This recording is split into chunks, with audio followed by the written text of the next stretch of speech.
YouTube, what's up? SK here. I got a few requests from some viewers that wanted to see the jigs that I've been using in my videos, and I'm going to show some that I'm going to be using this weekend. As most of you know, down here in Texas we have had quite a bit of rain, and the lakes have been very high and muddy. They're not so high now, but they are still very off colored. What I'm going to show you first is my jig box, and I'm going to tell you, like I tell everybody that I show this box to, don't let this confuse you, because I have way too many jigs in this box. This is the box that I take out on the lake with me, that I have in my boat.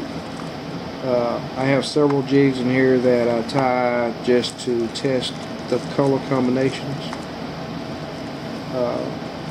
And as I show you this box, the ones that you see more than 2 or 3, those colors work well for me.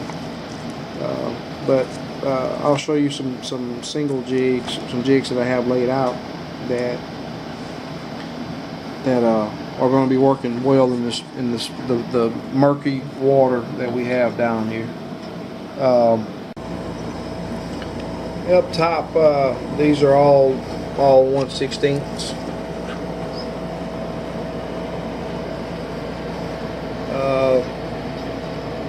Some are number 4 hook, a few are number 6 hook, and I got a few that are number 2 hooks. But these are all 1/16 up top. Down here at the bottom, you see these bags. These are just jigs that I've tied that I don't have room to put on the styrofoam, so I'll just leave them in the bags. But these first 2 rolls, these are all 1/8. Mostly number 4 hook and some number 2 hooks. This last row back here are 1/32 and 1/64. And most of these are number 6 hook. A few are number 10 hooks, not very many, but there's a few number 10 hooks down there. But these are the jigs that I take out on the boat with me, and usually by the time I figure the fish out, I've got a stack of jigs down on the floor of the boat that you could probably make a box with. If I drop down and they don't hit it, once I hit a few limbs or hit a stump or 2, I'll change it. And these jigs up here, these are the ones that I'm probably going to be starting with this weekend. And we have a little tournament going on this weekend. I'm not for sure how many people will be there, because several of the guys got flooded out. The guys that live on the lake, they got flooded out. This particular jig here is blue and sharp. You can see the 2-tone head and 2-tone chenille, and it has a little blue in the tail also with some flash. It's a good jig. I've caught a lot of fish on that jig. Here's a jig that a lot of the guys hear me talk about, the gray jig. Plain head, gray chenille, black short tail. This particular one has flash in the tail too, but not all of them. I'll tie most of these jigs you see here. I tie them in 16th and 1/8. This jig here, I forget the name of that chenille, but it's mostly gold. It has a little greenish tint to it, but it's for the most part I call it gold. Orange head, gold body, short tail. This particular one has flash too. This next jig here, I want to thank Pepop again for working with me on that custom powder paint. That color just makes that jig work. I mean, I mixed several batches of it before I got close to what he ties. Brown head, brown body, brown tail with gold flash in the tail. Thank you, Pepop. This is what he calls Joe Dirt. If any of you want to purchase any from him. This next jig, I know I have people saying, "Hey, that bright colored jig, that you want to use that in a sunny day and clear water." But let me tell you, I've caught a lot of crappie on this particular jig in muddy conditions after it's rained. Orange head, yellow body, short tail. As you can see, this particular jig don't have flash in it. I do tie some with flash. This next jig, everybody's fished with this color combination, black short. This particular one has yellow short on the head, and I got flash in the tail on it. I tie probably an equal amount, yellow short head and green short, and sometimes that head color makes a big difference, as well as the flash. I tie about an equal amount with flash and without flash. This next jig is a jig that works in several conditions. Muddy, stained, it works great. I'll for sure have it tied on this weekend. This is a carrot. A lot of people call it Ketchins carrot. There's a guy up here in North Texas in Fort Worth that goes by Ketchin. A lot of you know him, and a lot of people call him carrot.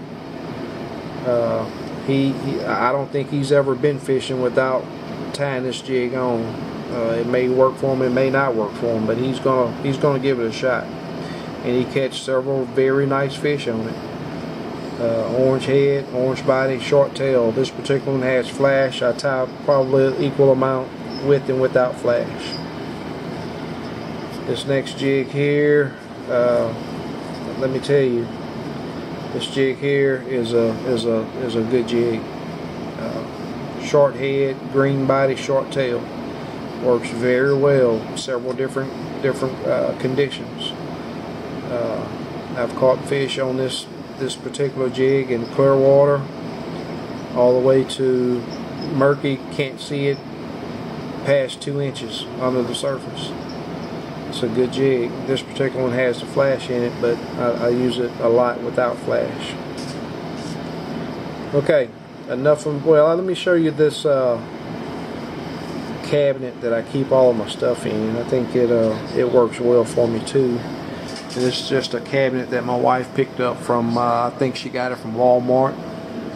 Has several different drawers in it, and I try to keep the lighter stuff up top to make it a little bit more stable. Got my thread and all several different types and colors of flash. I used to tie a lot of jigs with eyes, but I didn't see an improvement in my kitchen, so I don't think the crappie really care. This drawer here got all my little tools and all the stuff that I got laid out on the table over there that I'll show you here in a minute. This is the drawer I keep that in.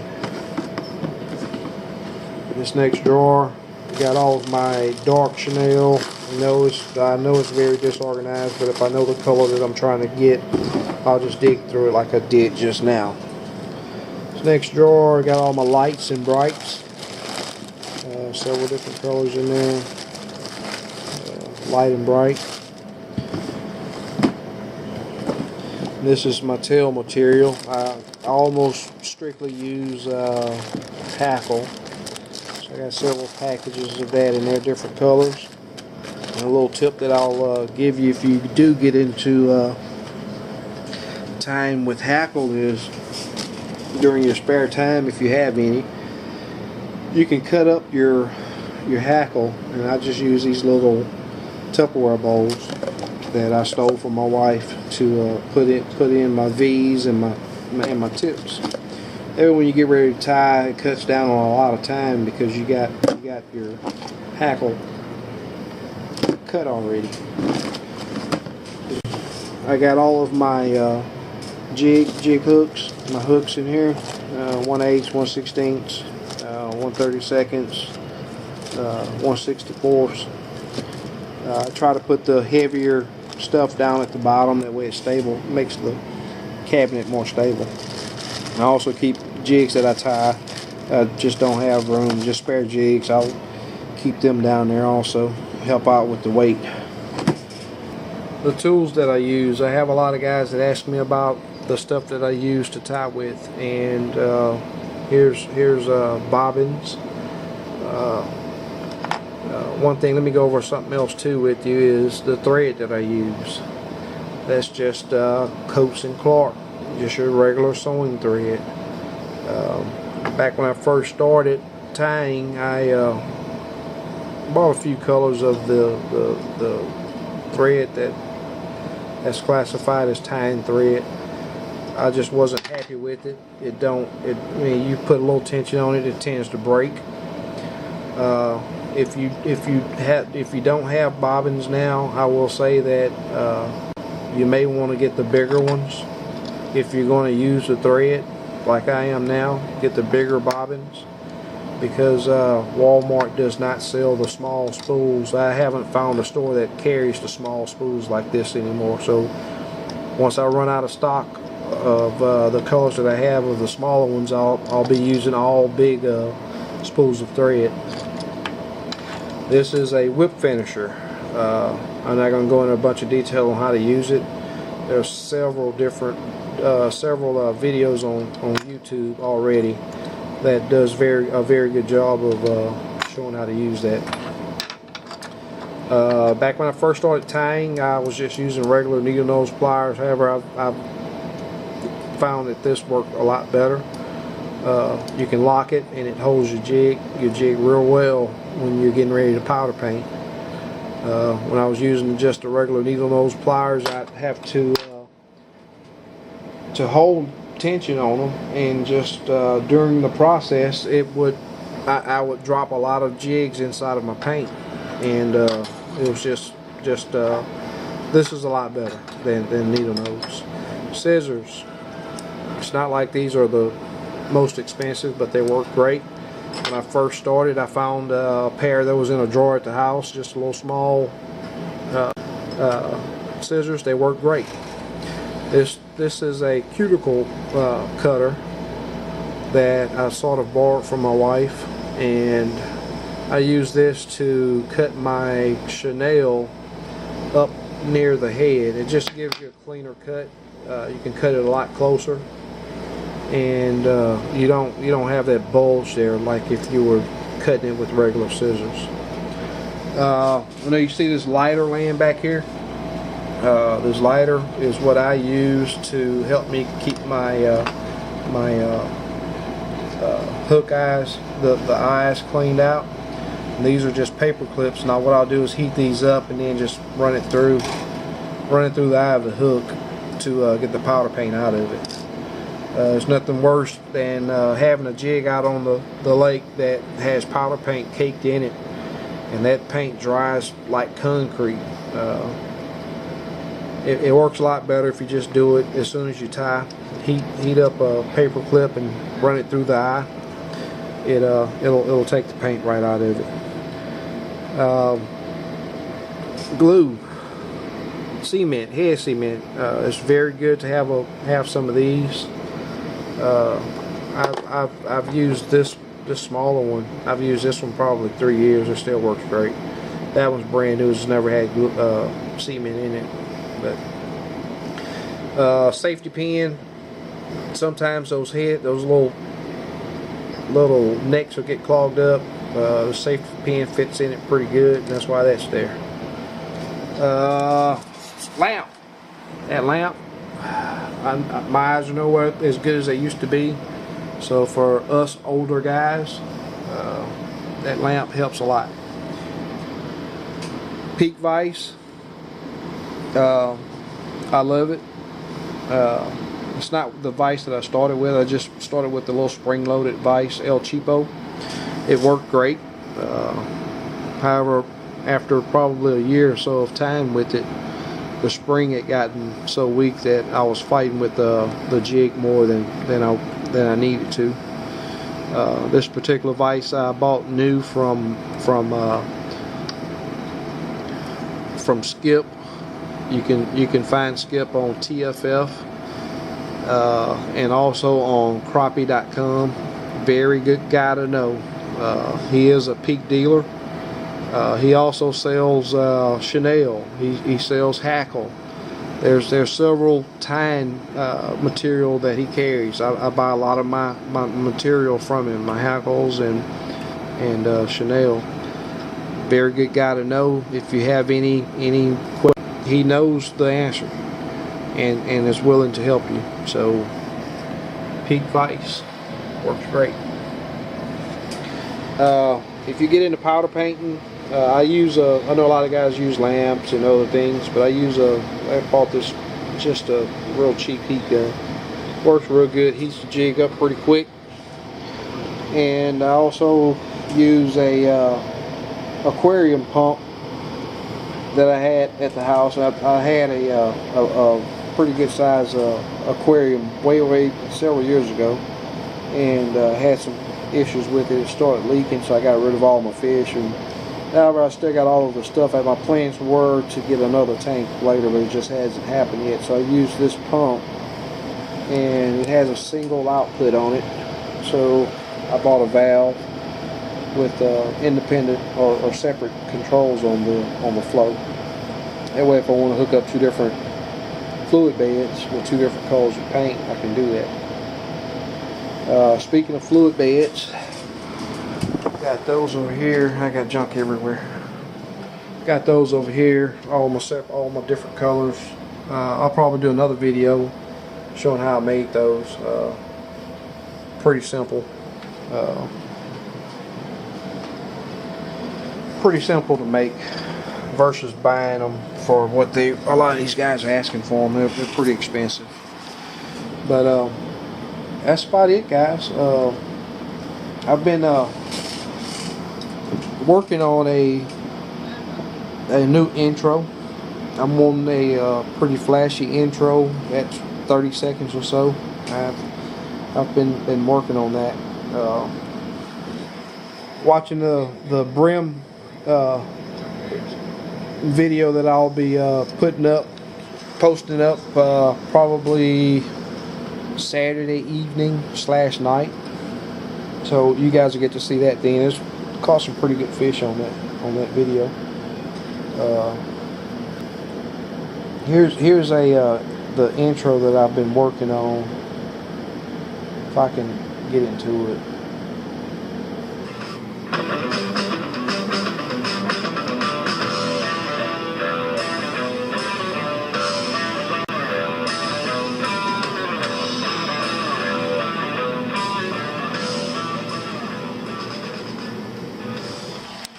I haven't used it yet on any of my videos. I'm still working on it. I think I'm at about 20 seconds right now. As long as I can stay below 30 seconds, I think it'll be good. I know nobody likes to see long intros, so I'll try to keep it around the 30-second mark. If that's not too long, it may be something that I may have to even shorten up more. Guys, something else that I'll recommend too, that I like a lot, is that Filmora software, editing software. It's worked great. Very user friendly, and they got a community that's very helpful. If you have questions, you can go in there and ask questions. But there's a lot of info. It's very simple software to use. I've also, with that new intro, I've been using Pixel Lab. It's an app that you can do several different things with that. I'm only scratching the surface on knowing what all it can do, but it seems to be a pretty good software also. Alright guys, that's about all that I have for right now. I know I didn't cover all of the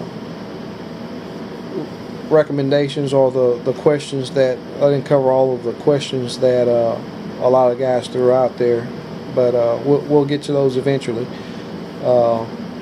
One in particular that I'll probably work on after the tournament this weekend is how do I go to a lake and know in areas that I want to scan for crappie, and I'll show you guys some of that while I'm on the water with my core bird. I know a lot of guys are probably looking, oh, you got the old stuff. Hey, that old stuff works great if you know how to use it. So I'll have another video coming up on that, and even getting your marker on the brush pile using your unit. That's another topic that a guy brought up that I'm gonna cover. That's very important, getting them gonna be. So you can be off a pile or stump, 3 or 4 foot. You won't even know that there are fish there because they're not gonna travel that far to hit your bait. I think that's all I got that I can cover right now. But guys, please like, subscribe, and comment. If you have any questions, if I know the answer, I'll answer. If not, we'll work on getting that answer. Alright guys, peace out.